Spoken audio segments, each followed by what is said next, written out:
चलिए आज की इस वीडियो में क्लास 12 का सोशोलॉजी का हम लोग आज पढ़ने वाले हैं। सब्जेक्टिव क्वेश्चन पढ़ेंगे और वो भी क्वेश्चन पढ़ेंगे जो वायरल क्वेश्चन होंगे, जो एग्जाम में आ सकते हैं, उसको लेके आए हैं इस वीडियो में। तो इस वीडियो को आखिरी तक जरूर देखिएगा। लगभग इसमें कितना क्वेश्चन है, 30 क्वेश्चन है, 30 क्वेश्चन है। और 30 क्वेश्चन जब रहेंगे तो आपको बोर्ड एग्जाम में यहाँ से क्वेश्चन आपको 100% होगा कि देखने के लिए मिलेगा और इससे प्रश्न भी आएंगे। ठीक है, तो इस वीडियो को देखिए, जहाँ तक होता है इसको याद करने का कोशिश कीजिए। नहीं भी होता है लेकिन एक बार वीडियो देखिए ताकि आपको कुछ दिमाग में लोड रहेगा, तो बोर्ड एग्जाम में कुछ ना कुछ तो लिख के ही आएंगे। ठीक है, तो चलिए, अगर जो कुछ भी नहीं पढ़े हैं उसके लिए इस वीडियो है। तो चलिए वीडियो स्टार्ट करते हैं। वीडियो स्टार्ट करने से पहले एक छोटी सी रिक्वेस्ट रहेगा कि अगर आप लोग इसका पीडीएफ लेना चाहते हैं तो इस नंबर पे कांटेक्ट कर सकते हैं। 915 उसके बाद 34 फिर से 34 उसके बाद इधर आपको 900, वैसे आपको स्क्रीन में दिख रहा होगा नंबर। तो चलिए वीडियो स्टार्ट करते हैं। पीडीएफ के लिए कोई सा भी परेशानी हो तो लिंक डिस्क्रिप्शन के नीचे है पीडीएफ के लिए। ठीक है, अगर कोई परेशानी होगा तो इस नंबर पर कॉन्टैक्ट कर सकते हैं।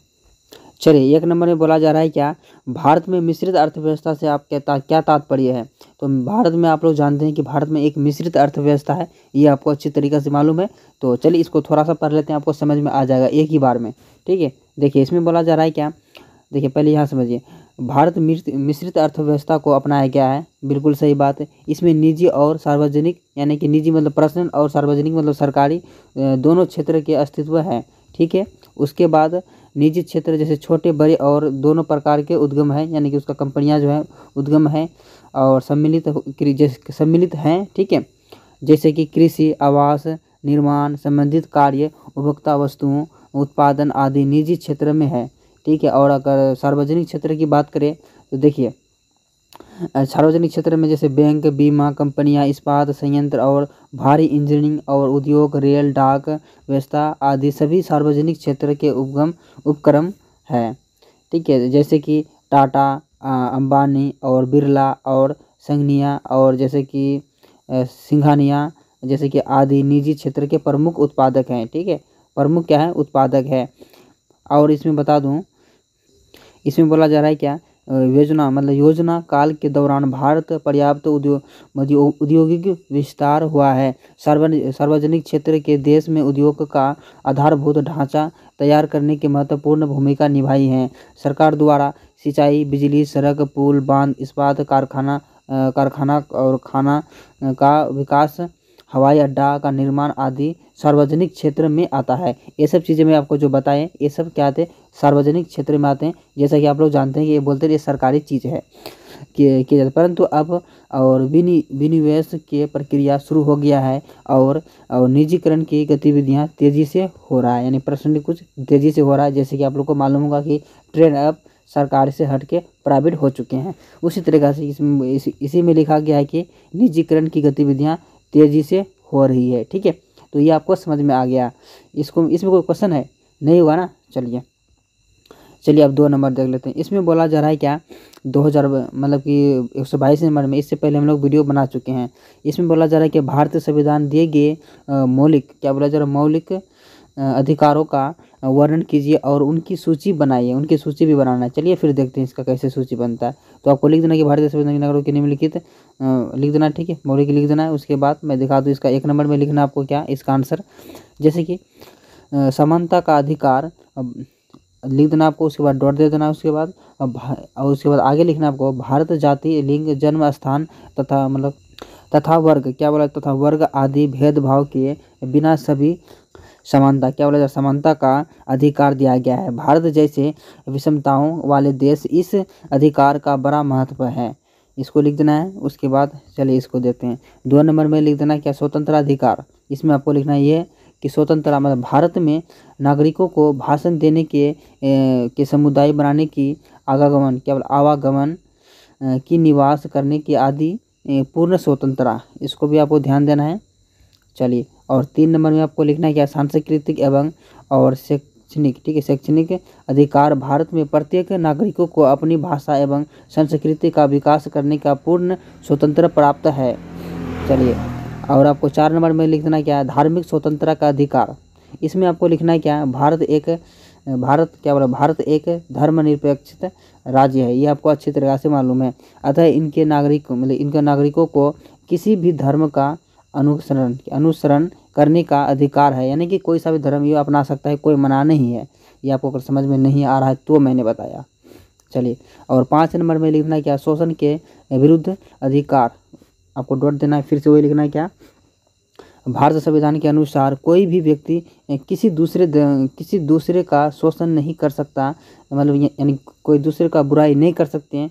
यहाँ बेगार लेने का मतलब 14 वर्ष से कम आयु वाले बच्चों को कारखाने में रखने का, स्त्रियों और बच्चों को खरीदने और बेचने की आदि मनाही है। मतलब कि जो छोटे छोटे बच्चे जो काम करने में कारखाना में 14 साल से, ये जो लिखा है, और कोई लेन देन कोई आदमी को नहीं बेच सकते हैं और नहीं खरीद सकते हैं, ये सब चीज़ें हैं। ये आपको अच्छी तरीक़ा से समझ में आ गया होगा।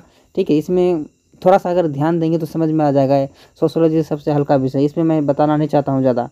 चलिए, इसमें और बोला जा रहा है कि 23 नंबर में इसमें ये बोला जा रहा है क्या, धर्म, क्या बोला जा रहा है, धर्मनिरपेक्षकरण से आप क्या समझते हैं, अथवा इनका धर्मनिरपेक्षता का क्या है। तो सबसे पहले आप यह समझिए, मैं बता दूं इसमें, जैसे कि शाब्दिक रूप से धर्म जो निरपेक्ष, मतलब कि कोई धर्म इसमें नहीं है। ठीक है, सब धर्म के लोग रह सकते हैं, यही होता है धर्मनिरपेक्षता। ठीक है, का अर्थ होता है समानता का भावना। इस प्रकार धर्मनिरपेक्षता का तात्पर्य सभी धर्मों का प्रति समानता, मतलब सब धर्म को समान रूप से देखना है, उसका समान महत्व देना है। और भावना से धर्मनिरपेक्षता का अर्थ केवल यह होता है कि राज्य दूसरा किसी विशेष धर्म को संरक्षण, क्या बोला जरा, संरक्षण नहीं दिया जाता है। देश के सभी नागरिकों अपनी इच्छा से किसी भी धर्म को मानने और उसके विश्वासों के अनुसार व्यवहार करने के लिए स्वतंत्र होते हैं। जैसे डॉक्टर RN और क्या बोलते हैं, सक्सेना, इसका नाम है डॉक्टर RN सक्सेना के अनुसार धर्मनिरपेक्षता वह नीति है जो धार्मिक और सहिष्णुता, समानता और भाईचारा पर आधारित होता है। यह सभी नागरिकों को उसकी जाति, धर्म, लिंग और विश्वासों पर विचार किए बिना सभी को अपने धर्म के अनुसार आचरण करने का स्वतंत्र देती है। ठीक है, तो ये होता है धर्मनिरपेक्षता। आप लोग को अच्छी तरीक़ा से मालूम हो गया। इसमें कोई भी ऐसा चीज़ नहीं, इसको अगर आप लोग ध्यान में रखेंगे तो ये सब ऑब्जेक्टिव में आएंगे। ठीक है, ये सब तो आएंगे ही, ये सब कोई पूछने वाली बात नहीं है, ये आते हैं इसलिए मैं बोल रहा हूँ। चलिए, 24 नंबर में बोला जा रहा है क्या, भारतीय समाज में लिंग भेद, मतलब भेद के परिणामों की चर्चा करें। जैसे मैं बता दूं, भारतीय समाज में लिंग भेदभाव के कारण स्त्री पुरुष का अनुपात असामान्य हो जाएगा। इसके कारण बहुपति विवाह और जैसे क्या बोलते हैं इसको, जैसे कि यौनाचार तथा यौन अपराध में वृद्धि होगी। और जैसे निर्धन लड़कों का विवाह नहीं हो पाएगा और लड़कियों खरीदने बिक्री से वस्तु बन जाएगी। गरीब लोग अपनी लड़कियों को बेचेंगे और बेटी बेचने वाले की संख्या में वृद्धि होगी। ठीक है, ये आपको समझ में आ गया होगा। मतलब इसमें ये बोला जा रहा है कि जो लड़की है ऐसे बिक्री और खरीदारी करेंगे तो लड़की नहीं रहेंगे, वो एक वस्तु बन जाएंगे और इसमें लड़का का घाटा है। तो इस बात को आपको ध्यान देना है। जो लिंग में भेदभाव है ना, इसको सही नहीं लगता है। जो बोलता है बेटा तो बेटे सही, तो ये सब कुछ नहीं होता। तो जो है सही है, लेकिन वो अपनी अपनी जगह सही है। ऐसा नहीं कि आप बेटी है तो बेटी की तरह ही काम करना चाहिए।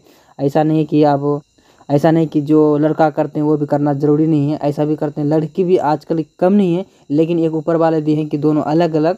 ठीक है, लड़का भी अलग है, लड़की अलग नहीं, जो दो जाति हैं तो उसका काम भी अलग अलग होता है। लेकिन कुछ लोग नहीं मानते हैं। तो जैसे मैं ये बोलना चाहूँगा कि लड़का लड़की दोनों बराबर है, वो सही बात है, दोनों को बराबर इसका अधिकार मिलना चाहिए।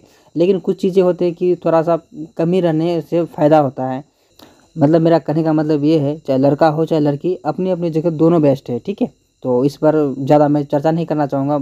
अपनी राय है, मेरा राय ये था। आप लोग का क्या है वो आप लोग ज़रूर बताइएगा। ठीक है, तो चलिए अब देखते हैं 125वां नंबर में। इसमें बोला जा रहा है कि भ्रूण हत्या पर टिप्पणी लिखिए। तो वही वाली बात, लड़की को मार देने तो भाई लड़के कहाँ जाएंगे, उनके शादी ब्याह में तो दिक्कत होगा। भ्रूण मतलब समझते हैं, माँ का पेट में है बच्चे, पता चला कि बेटी होने वाले हैं, उसको मार दिया।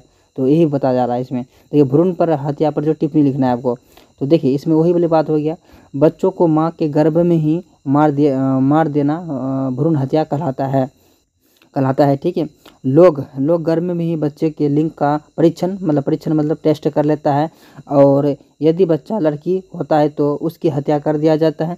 अगर क्या बोलते हैं, यह सघन अपराध है। पहले नंबर तो यह बहुत बड़ा अपराध है, क्योंकि लड़की को मार देना, लड़कियों ने लड़का को किसी को नहीं मार सकते आप, जो आने वाले हैं तो उसको थोड़ी मार सकते हैं। जब वो नहीं मारा है तो तुम कौन होते भाई मारने वाले। ठीक है, तो ये बहुत बड़ा अपराध है। इसे रोकने के लिए सरकारी कानून फिर भी बड़े पैमाने पर भ्रूण हत्या हो रही है। मतलब इसका कानून लगने के बाद भी हो रहे हैं, ऐसा नहीं कि मना कर दिया तो नहीं हो रहा है, नहीं अभी भी हो रहा है, लेकिन कानून तो है मना कर गया, लेकिन कुछ है कि ऐसे भी चल जाते हैं, मतलब कि इसका गैर कानूनी काम करते हैं। जैसे कि इसमें जैसे पूर्ण रूप से रोकने के लिए कानून के साथ साथ और जनचेतना लाना भी आवश्यक है। भ्रूण क्या बोला जा रहा है इसमें, जैसे भ्रूण हत्या के कारण बालिकाओं की संख्या तेज़ी से गिरावट हो रही है, तो जनसंख्या में असंतुलन तो हो जो जनसंख्या में है उसका संतुलन बिगड़ जाएंगे, मतलब यही बोला जा रहा है इसमें। तो पहले आप यह समझिए, ये भ्रूण हत्या क्या हुआ, तो भ्रूण हत्या उसको कहते हैं जो माँ का पेट में ही होता है और उसको मार दिया जाता है। कैसे मारता है, तो परीक्षण करके, यानी कि टेस्ट करके, डॉक्टर टेस्ट करते हैं और पता चलता है कि लड़की है तो उसको मार दिया जाता है, लड़का आता है तो नहीं मारता है। ठीक है, जो कि ये बहुत मेरे नज़र में गलत बात है। ठीक है, तो सरकार तो मना कर दिया है, इस पर कानून लगा दिया है, लेकिन इसके बावजूद भी हो रहे हैं अभी भी। ठीक है, तो चलिए अब 26 नंबर में देखते हैं। इसमें बोला जा रहा है क्या, चिपको आंदोलन पर संक्षिप्त टिप्पणी दे। ये क्वेश्चन आपको 10th में भी मिलेगा। ठीक है, तो आप पढ़े होंगे मुझे पता है। तो चिपको मतलब क्या होता है, चिपकाना। तो वहाँ का जो लोग थे तो मतलब पेड़ काटने जा रहे थे, तो यानी पेड़ से चिपक गए, यानी उसको काटने नहीं दिया था। तो कहाँ का, चलिए आप देखते हैं। जैसे चिपको आंदोलन पर्यावरण सुरक्षा से संबंधित है, आंदोलन है। इसका नेतृत्व सुंदरलाल, ठीक है, इसको ध्यान रखना, ये नाम वर्ड बहुत बढ़िया है, सुंदरलाल बहुगुन्ना ने किया था। कौन किया था, सुंदरलाल बहुगुन्ना ने किया था। इस आंदोलन के समर्थक पेड़ काटने से लोगों का जो मना करते थे, मतलब लोगों को मना करते थे। कौन, सुंदरलाल बहुगुन्ना जो थे वो लोगों को पेड़ काटने से मना करते थे। ठीक है, बहुत सालों की बात है, पहले की करते थे। नहीं मानने पर वे पेड़ से चिपक जाते थे, और ताकि पेड़ काटा नहीं जा सके, और इसी के कारण आंदोलन को चिपको आंदोलन का नाम दिया गया। ठीक है, तो इसको कहते हैं चिपको आंदोलन। और चलिए, बहुत हल्का क्वेश्चन है यार, इसमें भी बताना पड़ेगा क्या ज़्यादा। चलिए 27 नंबर में बोला जा रहा है क्या, निजीकरण से आप क्या समझते हैं। निजी बोलते हैं ना, अपना निजी रेफरेंस, अगर बंगाली में अगर आप लोग देखे होंगे तो निजी मतलब क्या होता है, पर्सनल। ठीक है, तो अब देखते फिर इसका आंसर। निजीकरण का मतलब निजी क्षेत्र द्वारा सार्वजनिक क्षेत्र के मतलब उद्यमों पर पूर्ण रूप से या आंशिक रूप से स्वामित्व प्राप्त करना तथा उनका प्रबंध करना। सन 1991 से भारत सरकार आर्थिक सुधारों के अंतर्गत निजीकरण की नीति अपनाई गई। निजीकरण का संबंध वैश्वीकरण तथा उदारीकरण से है। तो यही था, इसमें ज़्यादा कुछ भी नहीं है। चलिए 28 नंबर में बोला जा रहा है क्या, सरपंच, सरपंच है ना, हाँ, सरपंच पर टिप्पणी लिखे। तो सरपंच किसे कहते हैं आप लोग जानते होंगे, और गांव से हैं तो बेसिकली यार बिहार से तो ज़्यादातर गांव से ही होंगे, आप लोगों को पता होगा। देखिए, सरपंच ग्राम पंचायत के न्यायपालिका अर्थात ग्राम कचहरी का प्रधान होता है। न्यायपालिका भी होता है और ग्राम कचहरी का प्रधान भी होता है। यह ग्राम पंचायत के मतदाताओं द्वारा बहुमत के आधार पर प्रत्यक्ष रूप से निर्वाचित मतलब चुना जाता है, और इसका कार्यकाल 5 साल का होता है। कितना साल का, 5 साल का होता है। यह गांव के झगड़े और फसाद आदि को क्या बोलते हैं, निपटाते हैं। और मैं अगर अपनी बात बताऊं तो मेरे गांव के जो क्या बोलते हैं सरपंच जो है ना, किसी के घर में अगर शादी होगा नहीं झगड़ा होगा तो सबसे पहले चाहेंगे कि झगड़ा लग जाए। ठीक है, उसके बाद दोनों पार्टी से पैसे लेंगे, जो कि बहुत गलत बात है। पैसे लेते हैं और जो ज़्यादा पैसा दिया उसी की तरफ से केस लड़ते हैं और उसको ही जिता देते हैं। हमें ये बहुत बुरा लगता है। इसलिए इस बार को जो वोट है इसको नहीं मिलेगा। ठीक है, तो आप लोग अपना बताइएगा। खैर मैं पर्सनल बात कुछ ज़्यादा ही कर रहा हूँ। ठीक है, चलिए 129वां में बोला जा रहा है क्या, प्रभु जाति किसे कहते हैं। प्रभु जाति किसे कहते हैं, देखते हैं इसका आंसर। प्रभु जाति क्या बोलते हैं, अवधारणा क्या बोलते MM, देखिए MM और श्रीनिवास ने दी है। किसने दिया था, श्रीनिवास ने दिया था। MM श्रीनिवास ने दिया था किसका, प्रभु जाति का अवधारणा। ठीक है, ये आपको समझ में आया। इसके अनुसार किसी क्षेत्र विशेष हम इन जाति को प्रभु जाति कहते हैं, जिसकी जनसंख्या शक्ति अधिक होने के साथ ही उनका आर्थिक स्थिति और सुदृढ़ होने के कारण उसे सामाजिक और राजनीतिक प्रतिष्ठा हो सकती है। यह प्रभु जाति आवश्यक रूप से कोई उच्च जाति नहीं होते, बल्कि अहीर और जाटव और क्या बोलते हैं इसको गुज्जर जैसे पिछड़ा जाति भी प्रभु जाति में हो सकती है। जाति व्यवस्था परंपरागत संस्करण के इन जातियों का स्थान बहुत ही नीचा होने के बाद भी आज एक शक्तिशाली आर्थिक राजनीतिक के वर्गों के रूप के बदले हैं, मतलब रूप में बदले गए हैं। मतलब इसमें आपको समझ में नहीं आया होगा, मैं बता दूंगा अगर सिंपल भाषा में। मतलब ये बोला जा रहा है, ये जो प्रभु जाति हैं, इसको कौन लेके आया था, अवधारणा किया था, तो एम श्रीनिवास ने किया था। इसको आप ध्यान रखिए, इसको नाम हो जाएगा काम। दूसरा, इसमें यह बोला जा रहा है कि जो निचले जात होते हैं, कोई बड़ा जात नहीं होते, निचले जात के बावजूद भी ये जो है ना, जैसे कि बल्कि अहीर और जाटव और गुज्जर, ये सब जो जाते हैं निचले जाते होते हैं, फिर भी ये पावरफुल है। अगर गुज्जर के नाम सुने होंगे तो मेला फिल्म अगर आप लोग देखे होंगे तो आपको पता होगा कि मेला फिल्म में जो गुज्जर है कितने हरामी होते थे, ठीक है। तो जो शक्तिशाली भी होते हैं और पिछड़ा जात भी होते हैं, तो उसी को बोलते हैं प्रभु जाति के, किसे कहते हैं, उसी को कहते हैं, ठीक है। ये आपको समझ में आ गया होगा। चलिए, और 130 नंबर में देखते हैं। इसमें बोला जा रहा है क्या, विकलांगता क्या है। तो विकलांगता क्या है, आप लोग जानते हैं कि विकलांगता जैसे कि कोई किसी का हाथ पैर काम नहीं कर रहे हैं, उसको बोलते हैं विकलांग, ठीक है। तो उसी का है बोला जा रहा है इसमें। तो विकलांगता क्या है देख लेते हैं इसका थोड़ा सा किताबी भाषा में। अपने भाषा में तो जानते हैं, लेकिन किताबी भाषा में आपको देखना जरूरी है। देखिए, विकलांगता मतलब कि लोगों के कल्याण के लिए भारत सरकार द्वारा अनेक प्रयत्न करने के बाद भी विकलांग व्यक्ति की कोई स्पष्ट परिभाषा नहीं दी जा सकती है, ठीक है। सामान्य रूप से यह कहा जा सकता है कि विकलांग व्यक्ति वह है जो शरीर या मानसिक, मतलब शरीर से या दिमाग के रूप से अक्षम होने के कारण, यानी कि काम नहीं करने के कारण एक सामान्य व्यक्ति से कुछ विभिन्न होता है, मतलब कुछ अलग होता है। यह शरीर और मानसिक मतलब अक्षमता पूर्ण रूप, मतलब कि जो अक्षमता है कहाँ है, अक्षमता पूर्ण रूप मतलब पूर्ण भी हो सकती है तथा अपूर्ण भी हो सकता है, पूर्ण भी हो सकता है और अपूर्ण भी हो सकता है। अतः देखने चलने बोलने तथा अनुभव करने ऐसे संबंधित किसी भी दोष के कारण जब व्यक्ति का जीवन पूर्णतः सामान्य नहीं होता है, तब ऐसे व्यक्ति को हम विकलांग व्यक्ति कहते हैं। मतलब इसमें ये बोला जा रहा है क्या, किताबी भाषा में, अगर ऐसे व्यक्ति हैं जिसको किसी तरह से अगर प्रॉब्लम है, या देखने का प्रॉब्लम है, या फिर सोचने का प्रॉब्लम है, या फिर पैर नहीं काम कर रहा है, कुछ भी नहीं काम कर रहा है, कुछ अगर सामान्य व्यक्ति से अलग है, तो उसको विकलांग कह सकते हैं, ठीक है। ये नॉर्मल सी बात है। चलिए अब देखते हैं 131 नंबर में। मैं पूरे पहले दिखाता हूँ, फिर आपको शॉर्ट लाइन में मैंने आपको बताने का कोशिश किया है, जो आपको याद रखना है हर हाल में।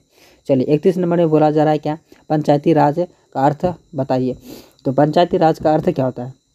देखिए, पंचायती राज का एक विशेष व्यवस्था है जिसमें ग्रामीण क्षेत्रों जनता द्वारा और निर्वाचित सदस्यों द्वारा स्वशासन करना तथा राज्य सरकार को सहायता देना, और जैसे कि केंद्र सरकार द्वारा लागू किए जाने के संविधान और संशोधन अधिनियम कब 1992 के आधार पर अब सभी राज्यों में पंचायती राज संस्थाओं की संरचना काफ़ी समानता देखने को मिलती है। यह क्या बोला जा रहा है, त्रिस्तरीय व्यवस्था ग्राम और स्तर पर ग्राम पंचायत, प्रखंड स्तर और पंचायत समिति तथा और जिला स्तर पर जिला परिषद और सभी स्तरों का पंचायत में, और अनुसूचित जातियों तथा पिछड़े वर्ग और महिलाओं के लिए स्थान और सुरक्षित किए गए हैं, ठीक है। इसको आपको याद रखना है। तो ये होते पंचायती राज्य अर्थ बताइए। तो इसमें बोला जा रहा है क्या, क्षेत्रवाद की विशेषताओं का उल्लेख करें। तो क्षेत्रवाद की निम्नलिखित विशेषताएं हैं, जैसे कि क्षेत्र स्थानीय और देशभक्ति का एक विकसित रूप है, जिसमें संपूर्ण देश की तुलना में एक विशेष क्षेत्र में हितों को अधिक महत्वपूर्ण समझा जाता है। 2 नंबर में लिखना आपको क्या, क्षेत्रीय नेतृत्व के द्वारा नियोजित रूप से क्षेत्रीय भावनाओं का और प्रसार किया जाता है, इसको भी याद रखना है। और 3 नंबर में लिखना है क्या, क्षेत्रवाद पश्चात मतलब पक्षपात का समयोग, ठीक है, समयोग होता है। 4 नंबर में लिखना है क्या, ठीक है, इस मनोवृत्त में एक विशेष क्षेत्र और एक पृथक राजनीतिक तथा सामाजिक इकाइयों के रूप में देखा जाता है। चलिए, और 5 नंबर में हो जाएगा सांस्कृतिक विरासत में विभिन्नता होने के इसके प्रभाव में भी वृद्धि होती है। 6 नंबर में हो जाएगा क्या, क्षेत्रवाद का सीधा संबंध राजनीतिक और सरकार में प्रतिनिधित्व से है। 7 नंबर में हो जाएगा क्षेत्रवाद का आधार यह और निर्मूल विश्वास भी की क्षेत्र आधार पर संगठित हुए हैं, बिना उसे क्षेत्र के सरकार द्वारा अधिक सुविधाओं प्राप्त नहीं हो सकती है। चलिए, शॉर्ट में था जो आपको याद रखना है। चलिए, 33 नंबर में बोला जा रहा है क्या, इसमें बोला जा रहा है क्या, साप्ताहिक बाजार पर टिप्पणी लिखे अथवा साप्ताहिक बाजार के लाभ उल्लेख करे। इसको लाभ भी बताना है और इसका टिप्पणी भी देना है। तो चलिए देखते हैं, इसमें बोला जा रहा है क्या, सर्वप्रथम एल्फ्रेड गेल ने साप्ताहिक बाजार की चर्चा किया था। कौन किया था, तो इसको याद रखना, यह नाम बहुत इंपॉर्टेंट है, एल्फ्रेड, ठीक है। तो साप्ताहिक बाजार जैसा नाम है ही वैसा नाम से ही स्पष्ट होता है, ठीक है। तो सप्ताह में एक बार लगने, मतलब कि सप्ताह में, जैसे कि नाम है इसमें साप्ताहिक, मतलब कि साप्ताहिक जो है, तो सप्ताह में एक बार लगने वाले को ही बोलते हैं ऐसे साप्ताहिक बाजार, ठीक है। जैसे कि हम लोग का एक ही बाजार होता है कि शनिवार को लगता है, तो उसको बोल सकते हैं साप्ताहिक बाजार। जैसे कि एक बार लगने, मतलब सप्ताह में एक बार लगने वाले बाजार है जो गांव या कस्बा में लगता है। इसकी सब्जी तथा रोज, जैसे कि बहुत सारा काम होता है, सब्जी रोजगारी जो भी काम होता है तो उपयोग किया जाता है, होने वाली वस्तु मिलती है, मतलब कि जो भी नॉर्मल चीज़ें जो जीवन में यूज़ करते हैं नॉर्मल से, तो वो सब चीज़ें मिलती हैं बाज़ार में, तो उसी को बोलते हैं, ठीक है। हफ्ता में एक ही दिन लगता है लेकिन अच्छा होता है, ये एक बात का तो है। और इसमें बोला जा रहा है कि वस्तु मिलती है और यह गांव बाहरी हिस्सों में लगाया जाता है। इसमें क्रेता और विक्रेता निम्न मध्यम वर्ग के लोग होते हैं। यहाँ मिलने वाली वस्तुएं सस्ती होती है और क्योंकि इन वस्तुओं पर कर नहीं लगाया जाता है इसलिए ये सस्ता होता है, नहीं तो यह भी महंगा होता है, ठीक है, ये भी महंगा होता है। चलिए, तो मतलब यही इसमें बोला जा रहा है कि जो साप्ताहिक जो बाजार होता है, जैसा नाम है वैसा काम भी है। साप्ताहिक मतलब सप्ताह में एक बार लगने वाले बाजार को ही कहते हैं। दूसरा, ये सस्ता होता है। क्यों होता है सस्ता, तो इसमें कर नहीं लगाया जाता है इसलिए होता है। तो ये जो इसका चर्चा कौन किया था साप्ताहिक बाजार का, तो इसको लिखना एल्फ्रेड गेल ने किया था, ठीक है। चलिए, अब देखते हैं 34 नंबर में, इसमें बोला जा रहा है क्या, जनजातियों में गरीबी के कारण उल्लेख करें। जनजाति में गरीबी के कारण उल्लेख करें।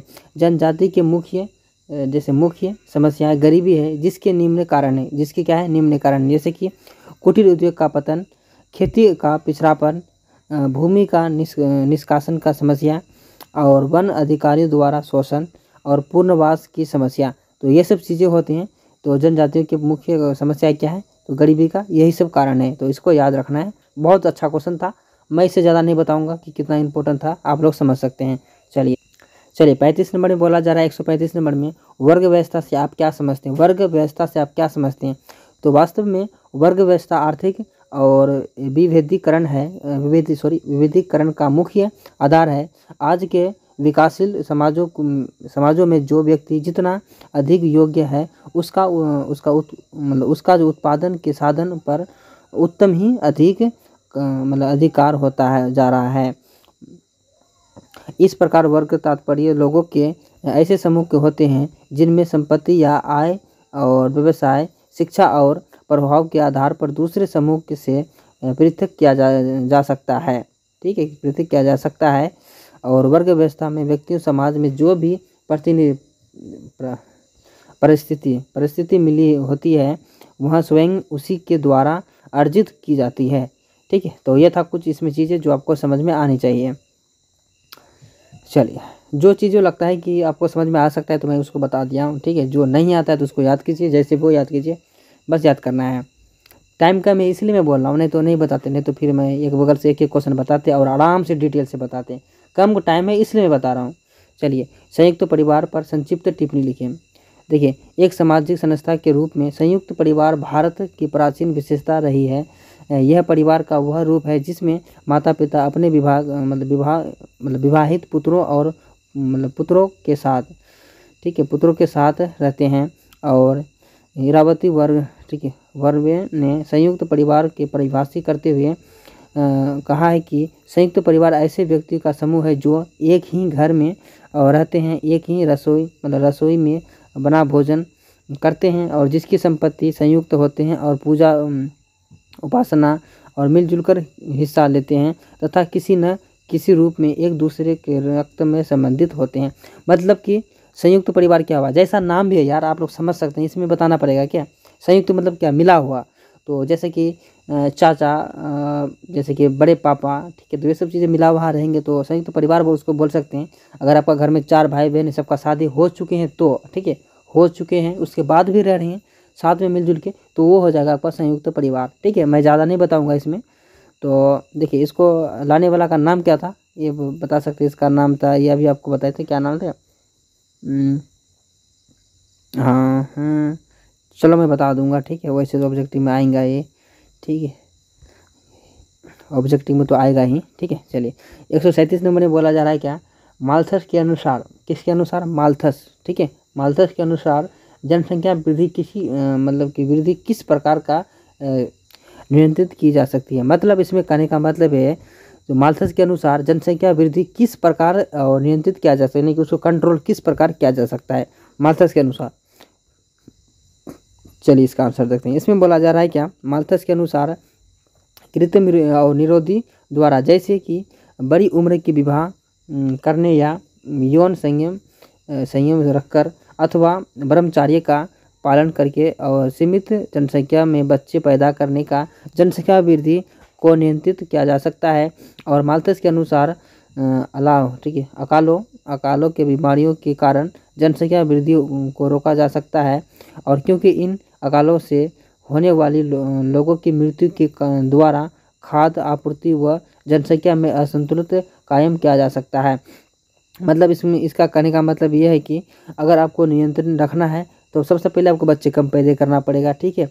दूसरा आपको ब्रह्मचर्य बनना है, ताकि उसमें शादी ब्याह शायद नहीं होता है क्या, उतना इसमें बारे में मुझे मालूम नहीं है, नहीं तो बताते, ठीक है। और कम उम्र में शादी नहीं कराना है, ठीक है, कम उम्र में शादी नहीं कराना, ज़्यादा उम्र में शादी कराएंगे तो 10 नंबर में बोला जा रहा है कि भारत में आगामी जनगणना किस वर्ष होने वाले हैं, के अनुसार। चलिए मतलब इसमें बोला जा रहा है अब होने वाले 38 नंबर में बोला जा रहा है क्या, 2021 किन किन देशों में स्त्री पुरुष अनुपात 2017 या फिर 2021 घटता जा रहा है, 2021 में होने वाला किन किन देशों में स्त्री और पुरुष के अनुपात घटता जा रहा है। तो स्त्री पुरुष के अनुपात घटता जा रहा है, तो बताइए। चीन, दक्षिण, मतलब जो चीन है, चीन, दक्षिण कोरिया व भारत जैसे, मतलब कि चीन, दक्षिण और कोरिया और भारत जैसे देशों में स्त्री पुरुष की अनुपात जो अगर देखा जाए तो घटता जा रहा है। इसके कई कारण हैं, जिसमें से 2 कारण प्रमुख है। जिसमें से 2 कारण प्रमुख कौन से हैं, देखिए। पुरुष को स्त्री की तुलना में अधिक महत्व देना, पुरुष को तुलना में स्त्रियों की तुलना में अधिक महत्व देना, ठीक है। दूसरा, बेटे की अपेक्षा, ठीक है, जो बेटे होते हैं बेटों की अपेक्षा बालिका की शिशुओं को अधिक अपेक्षा करना, तो ये सब चीज़ें होते हैं जिसके कारण होता है। चलिए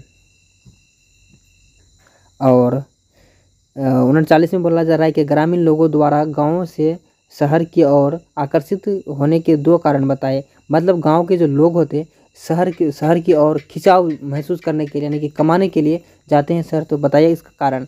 पहला कारण 1 नंबर में आपको अरे किधर गया भाई, पहला कारण क्या हो जाएगा बताइए। पहला कारण हो जाएगा ग्रामीण लोग परिवहन सेवा व्यवसाय या शिल्प, ठीक, शिल्प निर्माण जैसे खेती से अलग ग्रामीण और व्यवसायों को अधिक धन आपूर्ति के लिए अपनाते जा रहे हैं, ठीक है, मतलब ज़्यादा पैसे कमाने के लिए। दूसरा, संचार साधनों द्वारा नगरीय क्षेत्रों में प्रमुख सुविधाएं से और परिचित परिचित हो जाने के कारण भी गांव के लोगों शहर की ओर आकर्षित हो रहे हैं। मतलब गांव में कम पैसे होते हैं, शहर में ज़्यादा पैसे होते हैं, सबसे मेन कारण यही होता है, ठीक है। गांव के लोग शहर में जाके रह सकते हैं, लेकिन शहर के लोग गांव में नहीं रह सकते हैं। क्यों नहीं रह सकते, कि जैसे कि वहाँ सर सुविधा ज़्यादा होता है तो ज़्यादा काम मिलता है, रोज़गार मिलता है, इसलिए बस यही कारण है, ज़्यादा कुछ भी नहीं है इसमें, आप लोग समझ सकते हैं। चलिए और देखा जाए तो इसमें बोला जा रहा है 140 में जातियों के कठोर मतलब कि कठोर नियम बनाए जाने के कारण क्या है। मतलब जातियों के कठोर नियम बनाने जाने के क्या कारण है। देखिए जाति के अधिकांश धर्म ग्रंथ संबंध नियमों की और रूपरेखा जातियों को मिश्रित होने के बचाने के लिए बनाए गए हैं। प्रत्येक जातीय समाज में एक विशिष्ट स्थान के साथ साथ एक श्रेणी क्रम भी होता है। शादी खान पान व्यवसाय जातियों के नियमों में शामिल होते हैं। ठीक है, तो यही होता है इसमें। 41 नंबर में बोला जा रहा है क्या, जनजातियाँ और जाति में मध्य अंतर किस सांस्कृतिक अंतर आधारित था। तो बताइए इसका अंतर। चलिए इसमें बोला जा रहा है कि जनजातियाँ और जाति के बीच अंतर को दर्शनों वाले और तर्क सुविधा या क्या सूचिता तथा अशुद्धता का अनुसूचितता और अधिकर्मिक एकीकरण में विश्वास रखने वाले हिंदू जातियों और अपेक्षाकृत अधिक और समतावादी और बंधुता आधारित सामाजिक संगठन के रीतियों वाली और जीववादी और जनजातियों के बीच माने गए सांस्कृतिक अंतर पर आधारित था। तो ये सब चीज़ें था जो आपको याद रखना है। ठीक है, चलिए और 42 में बोला जा रहा है क्या, भारत में उन राज्यों के नाम बताइए जहां और जनजातीय लोगों की दशा बिगड़ती जा रही है। जैसे कि मैं और बता दूं, भारत में सबसे अधिक प्रभाव पूर्वोत्तर क्षेत्र में पड़ा है और त्रिपुरा में जनजाति के लोगों की संख्या भारी कमी आ गई है और जहां जनजातीय लोगों की जनसंख्या घटकर आधी हो गई है। और अरुणाचल प्रदेश में भी यह स्थिति, कहीं झारखंड के और औद्योगिक इलाकों में भी जनसंख्या में भी जनजाति का अनुपात कम हो रही है। ठीक है, मतलब जो जनजाति हैं तो कम होते जा रहे हैं। कहाँ जैसे कि भारत में सबसे अधिक जो पूर्वोत्तर क्षेत्रों में पड़ा है। ठीक है, झारखंड भी इसमें शामिल है, अरुणाचल प्रदेश भी शामिल है, तो इसको याद रखना है और त्रिपुरा भी है। ठीक है, चलिए और इसमें बोला जा रहा है क्या, जनजातीय आंदोलन के बढ़ावा देने के किन्हीं दो मुद्दों मतलब जो मुद्दों के बारे में बताइए, अथवा ऐसे दो मुद्दों के बताइए जिसके कारण जनजातीय आंदोलन के तुमलो मिला। ठीक है, चलिए तो इसका आंसर आपको लिखना है ऐसे। एक प्रकार के मुद्दे वे हैं जो भूमि तथा विशेष रूप से वन होते हैं, वनों जैसे अत्यंत महत्वपूर्ण आर्थिक संस्थाओं पर नियंत्रण से संबंधित इस प्रकार के मुद्दों का संबंध और निर्जातीय और सांस्कृतिक पहचान मामलों से हैं। तो चलिए 44 नंबर में बोला जा रहा है क्या, मातृवंशीय समाज और पितृवंशीय समाज में अंतर बताएं। इसमें और इसको अंतर बताना है। तो पितृवंशीय समाज में और जायदाद पिता से पुत्र में मिलती है। ठीक है, और जबकि मातृवंशीय समाज में जो माँ से बेटी को और पितरात्मक परिवार में रचना में पुरुष की सत्ता तथा प्रभुत्व होता है। इसके विपरीत और मातृसत्तात्मक परिवार में स्त्रियों सम्मान और प्रभुत्वकारी और भूमिका निभाई जाती है। मतलब इसमें बोला जा रहा है क्या, जो मातृ से जो मम्मी का ज़मीन होंगे उसको बेटी को मिलेंगे। ठीक है, और पितृ यानी कि पिता का ज़मीन होंगे तो यानी इससे बच्चे को मिलेंगे और इसके बच्चे से मिलेंगे, बस यही अंतर है। चलिए, जो मातृ होगा तो माता से मिलेंगे और जो पितरा होगा तो बाप से मिलेगा। चलिए 45 नंबर में बोला जा रहा है कि इसमें कि बाजार शब्द का अर्थ समझाइए। बाजार क्या होता है। देखिए, बाजार एक ऐसे क्षेत्र या व्यापार या ब्रोकर मैं फिर से बताता हूँ। जैसे कि बाजार एक क्षेत्र या व्यापार या कारोबार की श्रेणी है, संबंध रखता है। जैसे कार या कपड़ों का बाजार यह है विभिन्न प्रकार के आर्थिक क्रियाओं से संस्थाओं में भी इंगित करता है। बाजार एक आर्थिक तथा सामाजिक संस्था भी है। ठीक है, तो बाजार उसे कहते हैं जहाँ पे सामान मिलते हैं और जैसे कि कपड़ा, जो भी चीज़ आपको दिखाए, जैसे कपड़ा, और कार मतलब कि गाड़ी मोटरसाइकिल जो भी मिलता है, तो ऐसी चीज़ को ही बाज़ार बोलते हैं ना। चलिए 46 नंबर में बोला जा रहा है क्या एडम स्मिथ के बाजारी अर्थव्यवस्था के तर्क के बारे में बताइए। तो एडम स्मिथ के बाजारी की अर्थव्यवस्था के तर्क के बारे में बताना है आपको। तो इसमें लिखना क्या है, राजनीतिक अर्थव्यवस्था के एडम स्मिथ होगा, ठीक है। तो एडम स्मिथ है, मैंने यहाँ से आपको शायद गलत बताया, एडम स्मिथ होगा। तो इसमें लिखना क्या, सर्वाधिक प्रचलित थे जिन्होंने बाजार अर्थव्यवस्था को अपनी किताब द वेल्थ ऑफ और नेशनल्स में समझाया है। इनका तर्क था कि बाजारी अर्थव्यवस्था और व्यक्तियों के मतलब आदान प्रदान या सौदों की एक लंबा क्रम है जो अपनी क्रमबद्धता की वजह से स्वयं एक कार्यशील और स्थिर व्यवस्था की स्थापना करती है। चलिए 47 नंबर में बोला जा रहा है इसमें कि उपनिवेश से प्रभावित तमिलनाडु के नाडु कोटाई और चेट्टियारों में संविधानों का उल्लेख कीजिए। तो इसमें लिखना क्या, उपनिवेशी के दौरान के इस समुदाय के परिवार संरचना जाति और नातेदारी व्यापार के अनुकूल थी। व्यापार की इन्हीं सामाजिक संरचनाओं से मध्य ही होता है। इन समुदायों के बैंक भी अनेक संयुक्त परिवार संस्थान के ताकि व्यापारिक संस्थाएं की तुलना भी परिवार के समान रहे हैं। इस प्रकार की उनकी व्यापारिक और बैंकिंग गतिविधियों जाति और नातेदारी संबंध के माध्यम से संगठित थी। इस प्रकार उपनिवेश काल से इस समुदाय के व्यापारिक तरीके के बदलाव आया था। तो ये था कुछ चीज़ें आपको ध्यान देना है। चलिए ज़्यादा क्वेश्चन नहीं है और 2 क्वेश्चन है इसके बाद। इसमें बोला जा रहा है क्या, कार्ल मार्क्स की पूंजीवादी के लिए विचारधारा का उल्लेख कीजिए। तो देखिए मार्क्स ने पूंजीवाद को पण्य और उत्पाद या बाजार के लिए उत्पादन करने की व्यवस्था के रूप में समझा जो कि और मिश्रित की मजदूरी पर आधारित है। मार्क्स के अनुसार सभी आर्थिक समस्याओं के सामाजिक अवस्थाओं की भी है। हर उत्पादन विधियों उत्पादन संबंधों से बनती है और एक विशिष्ट वर्ग संरचना से भी बनती है। चलिए 49 में बोला जा रहा है कि भूमंडलीकरण के अंतर्गत किन परिचालन होता है। जैसे भूमंडलीकरण के अंतर्गत पूंजी एवं वस्तुओं का ही नहीं सांस्कृतिक उत्पादों का भी विश्व भर में प्रचालन होता है। और यह नियम विनिमय यानी कि आदान प्रदान के नए दायरे से प्रवेश करती है और और नए बाजारों का निर्माण करती है। उत्पादन सेवाएं और सांस्कृतिक तत्व भी इसके हिस्से में है, ठीक, इसके हिस्से में है।